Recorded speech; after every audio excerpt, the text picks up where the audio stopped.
With the rapid advancement of AI, a lot of people have started to speculate that the next cyber war will actually be fought between AI and AI. To answer this question and about what's going to happen in the next years and how AI will develop itself, we have invited Robertino Matausch, expert on cybersecurity from Heimdall Security. Hello and welcome. First of all, are we already witnessing AI systems attacking other AI-driven defenses? Yes and no. It is slightly different. So AI defense systems usually are using behavior analysis, etc. But we see in the wild already targeted attacks on AI systems. So on ChatGPT, on DeepL, etc., where they try to have what they call prompt injections, for example.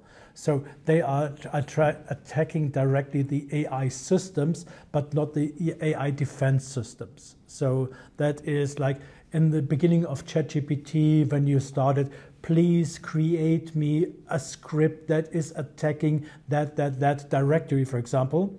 There was first of all, it was creating it, then they implemented rules to avoid that. And that is exactly what is happening right now with these prompt attacks. So they try to trick the AI to demolish it itself, shut down or create errors. And now they are implementing rules to protect their AI systems. But there are not that many attacks already on AI defense systems. So when we are looking at network protection systems, intrusion detection systems, they are not directly attacking their AI in that case.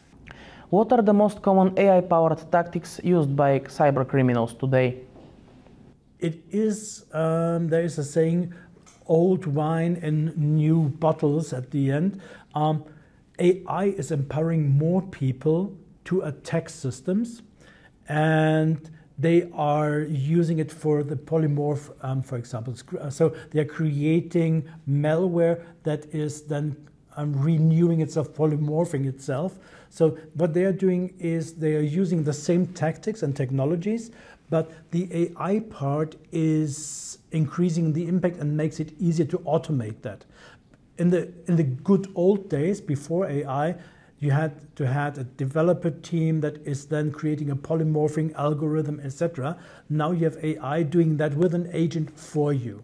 So it is definitely the same tactics, but with the automation part and the smarter part behind that, and also analyzing the results in AI. So the pattern goes back to the AI, gives a feedback loop, and then it's improving itself to create a more impactful attack. How can organizations defend themselves when attacks evolve in real time? There are no, in my humble opinion, there are no real-time attacks. Usually the attack starts always with reconnaissance. Then they are, what is the topic of the conference today, is they are logging into your systems, and then they create persistence. And they stay there for weeks, months, and then they are attacking you. So first of all, they get into the system, and how they get into the system, that is at the moment the most interesting part with AI, with deepfake, with spoofing, etc. And then after that, the persistence. So there is no real-time attack. It is always a planned step-by-step attack on a system that can take a long time. So we had cases where the attackers were for 6 months in the system. So we have a lot of data loss. So they're extracting valuable information, wiping off the traces. So it is usually not a real time like you see it in the movies where the hacker is sitting there, hey, I'm going into the system or something like that. That is not occurring in the wild. Is traditional antivirus technology still relevant in these days? Yes. Yes, it is because the defense is not only one piece, it is a layered approach. So all the defense tactics we have, like DNS protection, antivirus, etc., are still valuable. There's only a new attacker in town. So yes, it is valuable, needs to improve, and we need to add additional layers in front of it, like identity protection, behavior analysis, what a classic antivirus is not doing. So still valuable because just imagine the scenario. You're attacking a company by a video conference via Teams. Then you have a highly personalized phishing attack based on AI and with spear phishing. At the end, the user directly is attacked by a made-up identity. He's clicking a link and downloading a piece of software. And that is not AI. That is still a malware. That is still a Trojan dropper. And that is then detected by the antivirus. So it has its value. It's not that important as it was before, where the only attack was a virus. Now it is a part of a longer chain of defense mechanisms, but still valuable. How important is behavioral analysis in detecting AI-generated intrusions? Oh, difficult. That is very difficult because for the AI, every identity is in the first beginning new.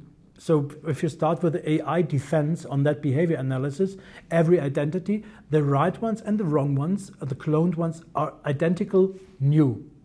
And then it has to learn. And the AI cloned identity is also behaving like normal usually, because it's also self-improving.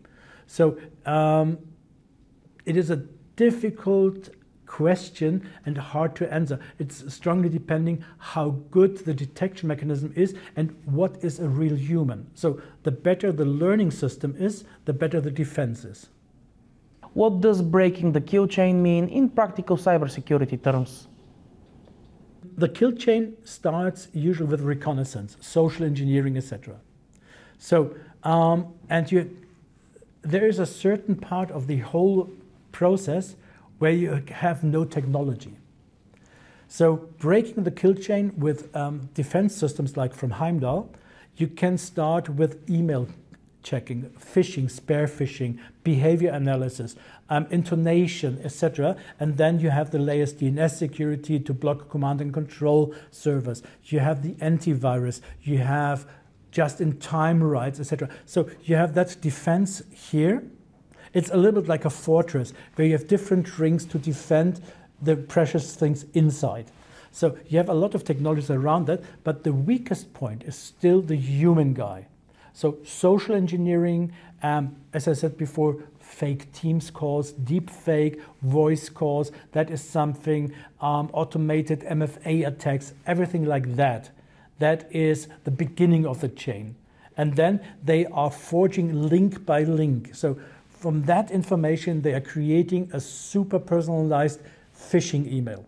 And here we start with breaking the chain. So we try to avoid that they can forge the first link into the system. How can companies train their staff to recognize AI-assisted phishing or social engineering? Oh, that's a good question. Awareness trainings, of course. The typical ones like phishing emails, evaluate that, how people are reacting, but also in trainings, what is a deep fake? How does it look like? And humans have still this trust. The problem is too much paranoia is bad, and not enough is also quite bad. So if you don't trust everybody who's calling you on a mobile phone, it's going worse. But people have to learn to observe. Is the behavior typical for that person? And the human brain knows that much better than anything else. It's what you usually call your gut feeling, but you need to train that. So that means you show people deep fakes, you show them examples of conferences, etc. And maybe it is just blurs in the face or something like that, or it is a stutter in the voice, or it is maybe just the voice that sounds strange. So that is training definitely on AI incidents, on deep fakes, on spoofing, etc. And it's exercise, exercise, exercise. Will cybersecurity soon become fully automated, removing the human from the loop? That is an absolute no. That is due to the experience. And we at Heimdall, we are running our MXDR SOC services, and we are using AI. but we are using AI for recognizing patterns in the flood of data you get. I mean, if you have several thousand customers and you get a lot of alerts, you try to aggregate that information. But at the end of the day, a well-trained professional evaluating the alerts is much better in detecting the patterns and the behavior in a network than an AI. I was talking to, cannot tell the competitor, but they have a SOC test running fully on AI, and they say we need at least 35,000 endpoints for 6 months, so we have a baseline for that specific network. And even then, they have outliers, and they need a human to decide, is it an outlier or is it an attack? So, you see, you can automate a lot of stuff, but at the end of the day, you need the judgment of a well-trained individual, a specialist, saying, is it noise or is it an attack? Is it an outlier? Maybe. Or is it a real attack? And that is the most important things on the whole thing. AI cannot do that. AI can recognize patterns. It can aggregate data.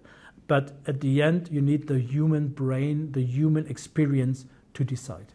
What role will quantum computing play in the future of cybersecurity, actually?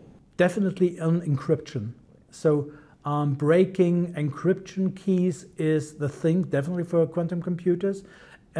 Secure communication, of course. And according to some guys, it will help to solve challenges and problems that cannot be solved by linear programming. So I think, yeah, it will play a role in certain areas, but it will never replace, at the moment, I would say in the next 10, 20 years, it will not replace the standard computers. But in code breaking, secure communications, and specific problems that they need that unsecurity and a lot of options that can calculate in parallel, yes. What role do you see for ethical hackers and AI researchers in preventing global digital chaos? They have an important role, because otherwise, who should test your systems? I mean, it is, I have some favorite movies, so Sneakers, for example, that is exactly showing that.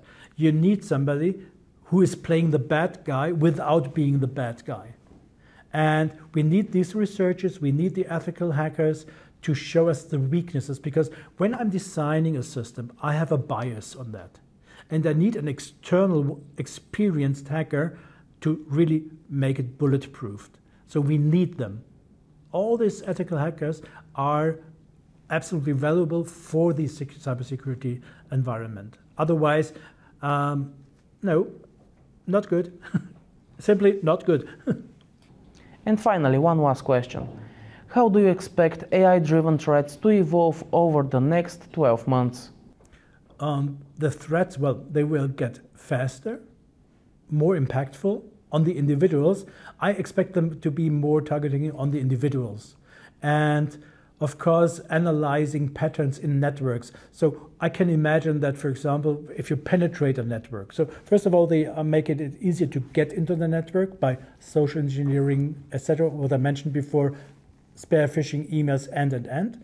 And inside the network, if you drop an agent, for example, to evaluate the weaknesses, the analysis of the weak points of a network or the penetrated system will be more advanced.